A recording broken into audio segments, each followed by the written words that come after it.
Arkham Days, Arthur Fleck sits silently in Arkham State Hospital, institutionalized after the riots. He's isolated, medication keeps him mostly numb. Nurses whisper about the clown who caused the city to burn. Occasionally, Arthur laughs at nothing or everything.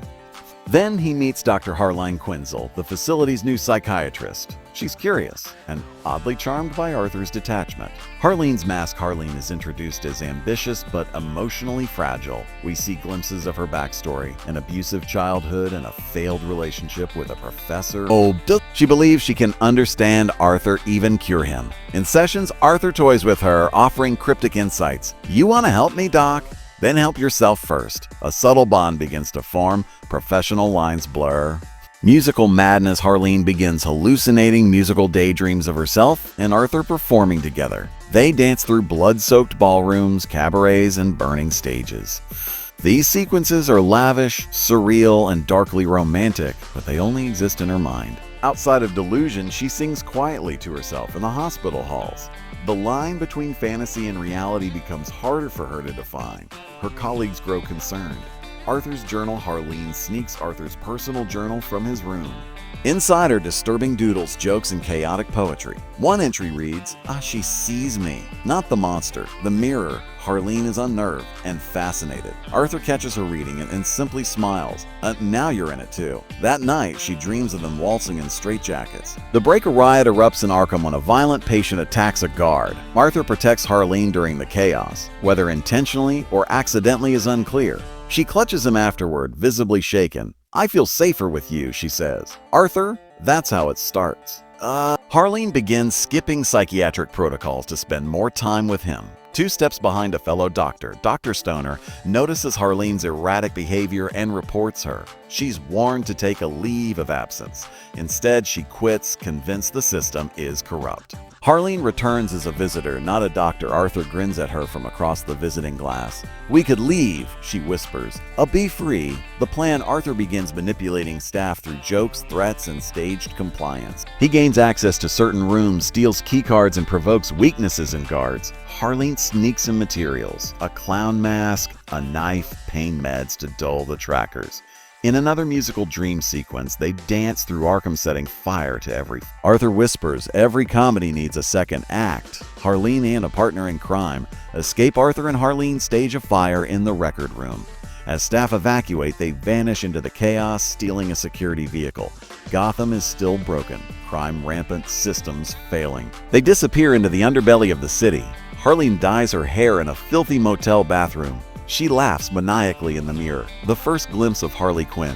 New identities. Arthur and Harley squat in an abandoned theater downtown. They create new identities. Mr. J and Harley, stars of their own twisted show. They record tapes of themselves doing therapy, mocking the medical world. Arthur paints his face with more flair. Harley's style becomes vibrant, unstable. Together, they perform strangest street shows in alleyways, dancing and attacking passersby. They are in love, or think they are. Gotham reacts. News reports emerge. A Joker escapes Arkham. Rumors spread of clown mask gangs mimicking his crimes. Harley is labeled an accomplice, a seduced victim. But Gotham's lower classes still see Joker as a symbol, a myth. Arthur revels in this. Harley wants more. Why just be symbols when we can be stars? The spotlight. They hijack a small comedy club open mic night. On stage, Joker gives a horrific monologue, laughing through it, sobbing, stabbing a heckler. Harley joins him in a torch song. Ismail, Baby, a haunting jazzy number. They burn the club afterward. Arthur toasts to the show we never got to watch. Harley, to the encore will never end. Madness shared. Arthur begins hearing voices, his mother's, Murray Franklin's, even young Bruce Wayne's. He spirals, becoming more unhinged, paranoid that Harley might leave. Harley is equally volatile, cutting herself, screaming at imagined rivals. They both fall deeper into a shared psychosis, believing they're performers in a divine play. They dance on rooftops during thunderstorms. They kiss among graffiti and broken glass. A message to Gotham. They hijack a news broadcast with help from street radicals. Joker rants, "You're all watching. You always were, but now we direct the scene."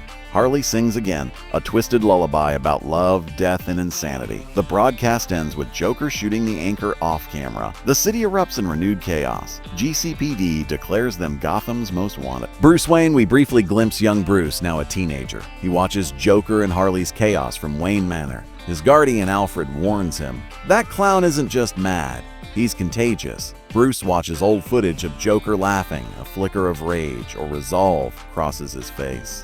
Turning Point Joker begins doubting Harley's love. He accuses her of using him for attention.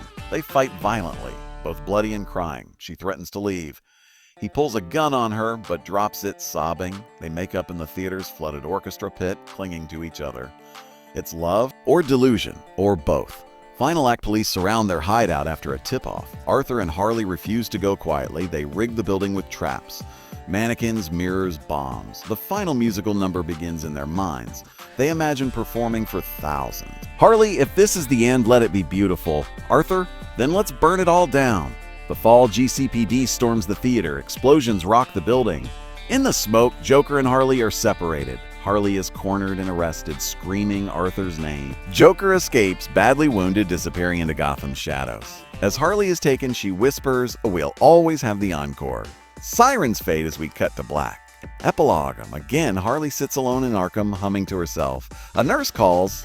Dr. Quinzel? She smiles as she's not here anymore.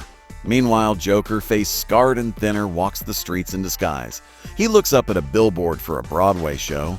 Gotham's Clown Prince, and he laughs. Post-credit scene, a dusty recording plays in Arkham's archive room. It's Arthur and Harley's therapy tape. "We are the joke," and the punchline. Laughter echoes. The screen distorts, then cuts to static. Whispers. A knock knock. Title card. Joker, Joker, Folie, adieu. The world is the stage. We're just the madness beneath the makeup.